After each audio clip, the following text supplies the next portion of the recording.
Hervé Schrick, bonjour. Est-ce que vous pourriez nous faire un petit bilan de l'activité d'X-Orange Private Equity depuis sa création il y a maintenant 5 ans? Bonjour Agathe, oui, c'est assez simple. Nous avons commencé avec X-Orange Capital, société de capital risque sponsorisée par la Poste, accompagnée par des industriels et des financiers, donc une structure originale qui investit dans le monde des échanges. Nous avons repris les activités d'ABN AMRO en 2004 en gestion de FCPI. Depuis ce moment-là, nous gérons et les anciens FCPI d'ABN AMRO et des FCPI que nous confie la Banque Postale, 9 au total aujourd'hui.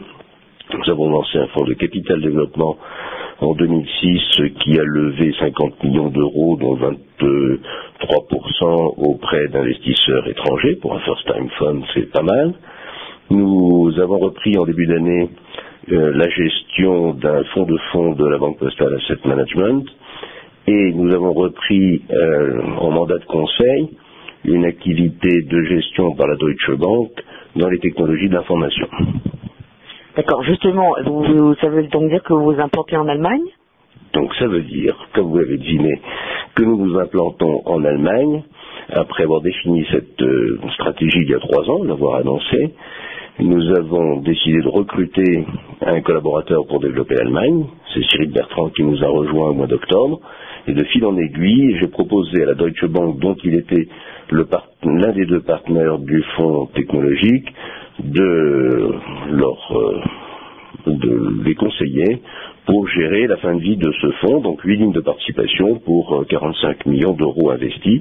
Et nous avons embauché le partenaire allemand de Cyril qui a ouvert notre bureau à Munich, qui est un bureau qui fait l'objet d'un agrément de la BaFin, tout à fait officiel avec notre plaque sur les anciens locaux de DVC. Et pourquoi l'Allemagne?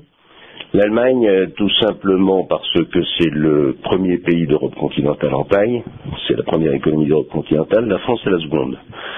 La France et l'Allemagne sont les 2e et 3e marchés de capital risque en Europe, et ce sont des marchés considérés comme difficiles pour les autres.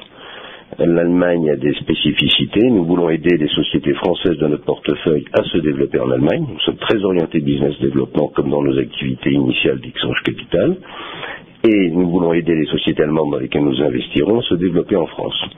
Donc il y a une vraie volonté d'accompagner les entreprises. Nous avons constaté qu'en Allemagne, il y avait une pression concurrentielle à l'investissement qui était plutôt moins forte qu'en France, donc de bonnes opportunités parce que relativement moins d'équipes qu'en France et moins d'argent disponible.